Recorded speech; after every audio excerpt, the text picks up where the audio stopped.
भाई और बहनों, आप लोगों ने परिवर्तन चाहा था और हम लोगों ने परिवर्तन कर दिया है। आप लोगों को परिवर्तन चाहिए। हम लोगों ने आप लोगों को ऐसा परिवर्तन दिया है कि दुनिया कभी नहीं देखा है। आप लोगों ने जन्म से कोरोना नाम का कभी वायरस सुना नहीं था। हम लोगों का सरकार ने सुना दिया और लॉकडाउन भी दिखा दिया। अभी आप लोगों को पता है, अभी अभी असम का शिवसागर में पानी उछल रहा है, बांध पानी हो रहा है, लोगों का घर डूब गया है, लोग मर गया है। ऐसा कभी हुआ था जीवन में? आप लोगों ने देखा था उस जगह में पानी का? वो भी एक परिवर्तन है। आप लोगों का जो प्राणों का सिंगर है, गायक है जुबिन गार्ग, वो भी हमारा सरकार का दिन में ही गुजर गया है। वो भी तो आप लोगों के लिए एक परिवर्तन है। अभी जो आप लोग वाहन चलाता है, उसमें जो आप लोग पेट्रोल भराता है, उसमें 50% हम लोग इथानल मिक्स कर दिया है। आप लोगों का इंजन का नुकसान पहुंचेगा जल्दी। ये भी तो एक परिवर्तन हो गया है। अभी हम लोगों ने और परिवर्तन कर दिया है। एक डिस्ट्रिक्ट से दूसरा डिस्ट्रिक्ट जाने से टोल गेट पार होना पड़ेगा, उसमें पैसा देना पड़ेगा, उसमें लोगों का भविष्य उज्जवल होगा। वो भी एक परिवर्तन है। और हम लोग इलेक्शन का बाद सारा चीजों का दाम बढ़ा देता है। ये भी एक परिवर्तन है। और जब चुनाव आता है, चुनाव से पहले चुनाव मांगने के लिए, वोट मांगने के लिए हम लोग असम तक जाते हैं। लेकिन असमिया को जब अरुणाचल में मारेगा, असमिया को जब पानी बहा के ले जाएगा, तब हम लोग नहीं जाता है। वो तो एक परिवर्तन है। और आप लोगों को कितना परिवर्तन चाहिए? कहाँ का नाम कभी सुना था? हम लोगों का सरकार ने कहाँ का नाम भी सुना दिया है आप लोगों को। नोटबंदी कभी सुना था? हम लोगों का सरकार आते ही नोटबंदी का परिवर्तन ला दिया आप लोगों को। और क्या चाहिए बोलो? हम लोग सब परिवर्तन करने के लिए आप लोगों का बीच में है। आप लोग देखा है ना, हिंदू मुसलमान करके करके मस्जिद तक तरवा दिया है। और कुछ चाहिए? ये हिंदुस्तान हिंदुओं का है, इसलिए हम लोग मस्जिद को तोड़ दिया है। और कुछ चाहिए? हम लोगों के जैसे कोई हिंदू मुसलमान करके एक दूसरे का बीच हिंसा कोई बढ़ा नहीं सकता। हम लोग जितना बढ़ा दिया है, एक हिंदुओं ने मुसलमान को देख के अभी हिंसा आएगा। वो ताकत किसी में है, वो परिवर्तन किसी ला पाएगा? हम लोग ला दिया है। ये ही परिवर्तन है। तो अगले बार भी चुनाव में हम लोगों को जिताओ, हम और रकम रकम का परिवर्तन देंगे। धन्यवाद। কাজিৰঙা বৰ ধুনীয়া বুলি গোৱাৰ পাছত জুবিন গাৰ্গে মৰমজান কেছেটত গাইছিল, ভৰি পিছল খালে খামুচিবা, পিছলা মন কেনেকে ধৰিবা। শেহতীয়াকৈ কাজিৰঙাক লৈ চলি থকা বিতৰ্কসমূহ দেখি মানুহৰ মনত এই প্ৰশ্ন উদয় হৈছে, চৰকাৰৰ ভৰি পিছলিছে নেকি? কাজিৰঙাক সংৰক্ষণ কৰি ৰখা অসম চৰকাৰখনৰ মন পিছলিছে নেকি? এইটোৱে এতিয়া বৰ ডাঙৰ প্ৰশ্ন হৈছে। পুনতেই আমাৰ মাজত সৃষ্টি হোৱা শেহতীয়া সময়ছোৱাত এটা বেমাৰটো কি?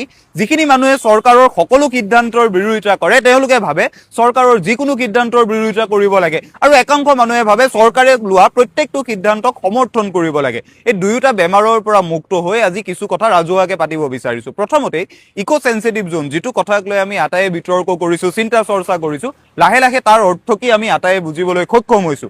অসম চৰকাৰে কৈছে, যেতিয়া যিকোনো এখন ৰাষ্ট্ৰীয় উদ্যানক লৈ কোনো চৰকাৰে ইকো সেন্সিটিভ জোন ঘোষণা নকৰে, তেতিয়া ডিফল্ট 10 কিলোমিটাৰক ইকো সেন্সিটিভ জোন হিচাপে ধৰা হয়। চৰকাৰে এতিয়া প্ৰস্তাৱ দিছে 1 কিলোমিটাৰৰ পৰা 3 কিলোমিটাৰলৈ এই জোন গ্ৰাস কৰা হ'ব।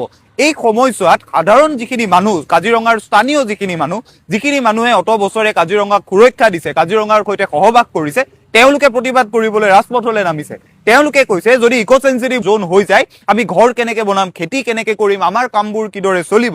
কিন্তু ইক' চেঞ্চুৰী জোন সম্পৰ্কে পঢ়িলে এই কথা স্পষ্ট হয়, এই গোটেই ধাৰণাটোৱে কেৱল ডাঙৰ ডেভেলপমেণ্ট প্ৰজেক্ট, মাইনিং, এই আটাইবোৰত নিষেধাজ্ঞা দিয়ে, কিন্তু সাধাৰণ যিবোৰ কাম, খেতি কৰা, ঘৰ নিৰ্মাণ কৰা, এই কামবোৰ চলি থাকিব। অৰ্থাৎ সাধাৰণ মানুহখিনিক বন বিভাগে এই কথা এতিয়ালৈকে স্পষ্টকৈ জনোৱা নাই, এই কথাৰ স্পষ্টতা অসম চৰকাৰে দিয়া নাই যে ইক' চেঞ্চিটিভ জোন হৈ যোৱাৰ পাছতো তেওঁলোক তাত থাকিব পাৰিব, ঘৰ নিৰ্মাণ কৰিব পাৰিব, খেতি কৰিব পাৰিব। গতিকে বিভ্ৰান্তি সৃষ্টি কৰি গোটেই বিষয়টোক এটা নতুন স্তৰলৈ লৈ যোৱা হৈছে। দ্বিতীয়তে, যিটো আটাইতকৈ গুৰুত্বপূৰ্ণ কথা, শেহতীয়াকৈ এখন হোটেলৰ নিৰ্মাণৰ কথা উল্লেখ হৈছে, কিন্তু তাতকৈ ভয়াৱহ কথাটো হৈছে জিঅ'লজিকেল ছাৰ্ভে অফ ইণ্ডিয়াৰ অনুসৰি কাজিৰঙাৰ সেই অঞ্চলত ৰেয়াৰ আৰ্থ মিনাৰেলছ থকাৰ কথা পোহৰলৈ আহিছে। অৰ্থাৎ এনে কিছু মিনাৰেলছ যাক খনন কৰাৰ এটা বাস্তৱসন্মত পৰিকল্পনা নিৰ্মাণ হোৱা বুলি মানুহে সন্দেহ কৰিছে। গতিকে দ্বিতীয়তে, এই যিটো ডাঙৰ বিভ্ৰান্তি, হোটেল নিৰ্মাণৰ উপৰিও ৰেয়াৰ আৰ্থ মিনাৰেলছবোৰৰ যিটো বিষয়, এই ক্ষেত্ৰত চৰকাৰে স্পষ্টতা দিয়াৰ দৰকাৰ আছে। মূল বিষয়টো হৈছে এই গোটেই বিষয়টোক লৈ বিতৰ্ক কৰি থকাৰ সলনি কাজিৰঙাক ভাল পোৱা মানুহখিনি, কাজিৰঙাৰ স্থানীয় মানুহখিনি আৰু কাজিৰঙাক লৈ গৌৰৱ কৰি থকা অসমৰ মানুহখিনিৰ সৈতে মুক্ত আলোচনাৰ পৰিৱেশ এটা নিৰ্মাণ কৰাটোহে আজি আটাইতকৈ জৰুৰী হৈ পৰিছে। চৰকাৰে নিশ্চিতভাৱে এটা প্ৰস্তাৱেই লৈছে, কোনো সিদ্ধান্ত লোৱা নাই, কিন্তু এই গোটেই বিষয়টোত সিদ্ধান্ত লোৱাৰ আগত এই মানুহখিনিৰ মনৰ কথা শুনাটো বৰ দৰকাৰ। আটাইতকৈ ডাঙৰ কথাটো হৈছে যদিহে হোটেল নিৰ্মাণৰ গোটেই বিষয়টো সন্মুখলৈ আহি যায়, ইক' টুৰিজিমৰ গোটেই বিষয়টোক তল পেলোৱা হয়, তেতিয়াহ'লে কিন্তু বন্যপ্ৰাণীৰে পৰিপুষ্টিত কাজিৰঙাক আমি আটায়ে ধ্বংস কৰিবলৈ আগবাঢ়িম। পুনৰ ক'ব বিচাৰোঁ, এই বিষয়টোক বিৰোধিতা কৰাৰ বাবে বিৰোধিতা বা সমৰ্থন কৰাৰ বাবে সমৰ্থন কৰাৰ সলনি কাজিৰঙাক লৈ গৌৰৱ কৰা প্ৰতিগৰাকী অসমীয়াৰ মনৰ কথা বুজি চৰকাৰে মুক্ত আলোচনাৰ পৰিৱেশ নিৰ্মাণ কৰিব লাগে। কাজিৰঙাৰ দৰে এটা অঞ্চল অসমৰ বাবে আশীৰ্বাদ, যিটো সময়ত অসমত উজনিত জলপ্ৰলয় হৈছে, অবৈধ খননৰ বাবে হৈছে, এই সময়ছোৱাত যদি কাজিৰঙাক আমি ধ্বংস কৰিবলৈ আগবাঢ়ো, তেতিয়া কিন্তু কাজিৰঙা বৰ ধুনীয়া বুলি গোৱাৰ লগে লগে জুবিন দাই গোৱা ভৰি পিছল খালে গানটো আমি মনত পেলাব লাগিব। অন্যথা এই সময়ছোৱাত যদি আমাৰ ভৰি পিছল খায়, এই সময়ছোৱাত গোলকীয় উত্তাপ বৃদ্ধি পোৱা সময়ছোৱাত যদি আমাৰ মন পিছল খায়, আমি কিন্তু অসমত আৰু এখন শ্মশান নিৰ্মাণৰ দিশে আগবাঢ়িম। আশা কৰিম মুক্ত আলোচনাৰ পৰিৱেশ সৃষ্টি কৰি সেই শ্মশান নিৰ্মাণৰ বাট চৰকাৰে বন্ধ কৰিব। बांग्लादेश से आया हुआ हिंदू, सिख, जैन सभी को 6 माह के अंदर नागरिकता मिलेगा, ये बोला है गृह मंत्री अमित शाह ने। तो ये तो मानी लो अमित शाह जी जो इंडिया में रहा है पहले से, उन लोगों को तो मिल गया है, अभी नए नए जो बांग्लादेश से आया है उन लोगों को भी नागरिकता मिलेगा। लेकिन ये जो इंडिया में पहले से रहा है लोग, आज जो असम में जो बांध पानी हुआ है ना, आप लोग तो देखा है ना, वहां पे जो पानी हुआ, वहां पे अजमल साहब ने आके खाना खिलाया, कपड़ा दिलाया और पैसों भी लोगों को देके गया है। लेकिन आपका सरकार ने क्या दिया है पता है आपको? आपका सरकार ने एक तोली दिया है, जो बिस्तर पे लेटा के सोता है ना लोग, वो आर से पार देख जाता है, इधर से उधर देख जाता है। और जो मच्छरदानी देता है ना, वो मच्छरदानी भी आप लोग आके देख लीजिए। असम का सरकार ने ये जो लोगों का नुकसान हुआ है, वो नुकसान का भरपाई कैसे भरा है आप लोग आके देख लीजिए। उसका बाद बांग्लादेश से नए लोगों को लाइए। অসমৰ মুখ্যমন্ত্ৰী কৈ আছে যে অসমৰ নাগৰিক বা ভাৰতৰ নাগৰিকৰে সুৰক্ষা নাই এই দেশত। বানপানীয়ে ধুই যোৱা মানুহক, বানপানীয়ে মানে যিখিনি ক্ষতিগ্ৰস্ত কৰিলে, লোকচান কৰিলে, সেইখিনি মানুহক ব্যক্তিগত হিচাপে মানুহে সহায় কৰি আছে, তাতকৈ ভাল আৰু চৰকাৰে কি দিছে, ইপাৰৰ পৰা সিপাৰ জিলিকি থকা এখন তুচক য'ত কপাহেই নাই। আৰু আঁঠুৱা যিখন দিছে সেইখনটো দেখিলে আপোনালোকে নিজেই ক'ব পচা বোলে, এখন গৰু ছাগলীও ললে ফালি পেলাব। গতিকে আজি নিজৰ যিখিনি মানুহ, সেইখিনিৰ প্ৰতিয়ে কোনো সুৰক্ষা দায়বদ্ধতা নাই, আৰু বাংলাদেশৰ পৰা শৰণাৰ্থী অনা মানে এই চৰকাৰখন পতাৰ বা চৰকাৰখন জোৰ জবস্ত নিজক মানে চৰকাৰ বনোৱাৰ মূল উদ্দেশ্য এইটো আছিল নেকি যে বাংলাদেশৰ পৰা যিমান হিন্দু আছে, যিমান শিখ আছে, যিমান খ্ৰীষ্টান আছে, সকলোখিনিক আনি পেলাই আমি ভাৰতত নাগৰিকত্ব দিব লাগে, আৰু ভাৰতৰ যিখিনি আমাৰ অৰিজিনেল মানুহ এইখিনিক আমি হাৰাশাস্তি কৰিব লাগে, এইখিনিক আমি ভিক্ষাৰী বনাব লাগে, আৰু বাহিৰৰ বহিৰাগতক আনি পেলাই আমি বিদেশীক আনি আমি মানে আসন পাৰি দিব লাগে, বৰ পীড়া পাৰি দিব লাগে। আজি লখিমপুৰৰ কোন জেগাত দেখুৱাই আছে, এতিয়া নিউজত পাই আছো, এজন বিহাৰীয়ে বিচনালৈ অসমীয়া যুৱতীক বা অসমীয়া বোৱাৰীসকলক মাতিছে। ডেইলি এজনী হেনো তাক অসমীয়া ছোৱালী লাগে। আৰু তাত যেতিয়া মিডিয়াসকল গৈছে তেতিয়া সি আঙুলি জোকাৰিহে কথা কৈছে। কিন্তু সেই বিহাৰীজনৰ জেগাত যদি এজন মিয়া হ'লে তেনে পৰিস্থিতি এতিয়া অসমৰ কি হৈ থাকিলহেঁতেন? মই প্ৰশ্ন কৰিব খুজিছো। গতিকে আমি কিবা এটা ক'লে তাক জগৰ লগাবৰ কাৰণে বহুতে বহুত প্ৰচেষ্টা কৰে, কিন্তু দেশত যি চলি আছে তাক সুস্থ কৰিবৰ কাৰণে, তাক শুদ্ধ কৰিবৰ কাৰণে প্ৰচেষ্টা কেইজনে কৰিছে? কেইজন আছে অসমত তেনেকুৱা মানুহ? কোনোবাই কিবা এটা দুখ কৰিলে, কোনোবাই কিবা এটা কাৰোবাক গালি পাৰিলে, কোনোবাই কিবা এটা ক'লে, তাক লৈ কিন্তু খুচৰা মানুহ ধেৰ, কিন্তু নিজৰ ভকিত দম কাৰো নাই। ইয়াত কিন্তু দম কাৰো নাই। মোৰ ঘেণ্টা মই কাকো কেয়াৰ নকৰো, সেইটো সঁচা কথা। এনে মোক বহুতে ভয় খুৱালে, বহুত ভয় খুৱাইছো, কিবা কৰিছো, এইবিলাক নাই। কিন্তু মোৰ মন মাইণ্ড অকণমান দুদিন মানে কিবা হ'ল যে মই ৰাইজৰ স্বাৰ্থত মাত মাতি ৰাইজে মোৰ শত্ৰু নেকি, এনিমি মোৰ পিছত লাগিছে নেকি? সেইকাৰণে মই দুদিন ভিডিঅ'ত ৰৈ দিয়া হ'ল, বা নিজৰ দিমাগত যেতিয়া অনেক চিন্তাধাৰা কিবা আহি থাকে, যিকোনো কাম এটা মানে সফল নহয় আচলতে, সেইকাৰণে মই কৰিবলৈ বাদ দিছিলোঁ। কিন্তু আজি মই আকৌ পটককৈ ভিডিঅ' এটা দেখা পাই মানে মোৰ দিমাগ কাম কৰা নাই, মোবাইলতো চাৰ্জ নাই, তথাপিতো মই অকণমান ভিডিঅ'টো বনাই দিব খুজিলোঁ আপোনালোকক, যে এই 6 মাহৰ ভিতৰত যে বাংলাদেশীক যে নাগৰিকত্ব দিয়া হ'ব, তাৰ আগত নিজৰ ভাৰতীয় যিখিনি নাগৰিক, কাৰোবাক উচ্ছেদ কৰি কৰবাত ভাড়াঘৰত আছে, তেওঁলোকৰ নাগৰিকত্ব নাই, কাৰোবাক ঘৰ পানীয়ে উটুৱাই নিলে, তেওঁলোক থাকিবলৈ জেগা নাই, সেইখিনিক আগত আচলতে সংস্থাপন দি লওক। আৰু জুবিন গাৰ্গৰ নিচিনা এটা সত্তা যে হেৰাই গ'ল, আজি এটা মাহৰ ভিতৰত তেওঁৰ 1 বছৰ পুৰা হ'ব, তাৰ ন্যায় দি লওক। তাৰ পিছত ঘেণ্টাকৰ বাংলাদেশী শৰণাৰ্থীক ইয়াত আনিবলৈ আছে, আনিব। আৰু চৰকাৰ থকালৈকেহে সেয়া কিন্তু থাকিব। আপোনালোকৰ বিজেপি চৰকাৰখন এনেকুৱা ধৰণৰ হয়, এই চাউথৰ চিনেমাৰ গুণ্ডাবিলাক দেখিছে নহয়, যেনেকে গুণ্ডা বাহিনী লগাই মেলি যেনে যেনে ডাউন কৰি থৈ দিয়ে মানুহখিনিক, ঠিক তেনেকে আপোনালোকৰ চৰকাৰখন তেনেকুৱাই গুণ্ডা বাহিনী লগাই কিন্তু জনসাধাৰণক ডাউন কৰি থৈ দিয়া হৈছে। নহলে আপোনালোকৰ চৰকাৰ এই পিছৰ ষ্টেপলৈ নাথাকিলেহেঁতেন, প্ৰথম 5 বছৰতে শেষ হ'লহেঁতেন।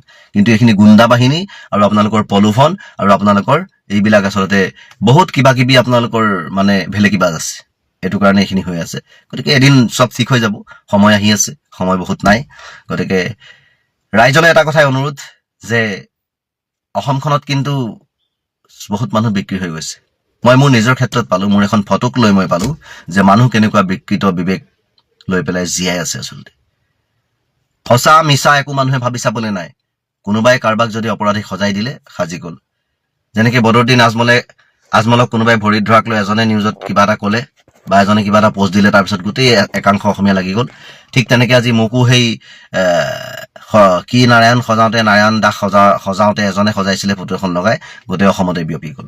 গতিকে তেনেকুৱাই আমাৰ মানুহৰ মন মগজু। গতিকে সেই মন মগজুৰ লৈ যদি আমি চলিবলৈ যাওঁ, কিন্তু আমিও এটা সময়ত নিজকে বিবেকলেছ বুলি পৰিচয় দিব লাগিব।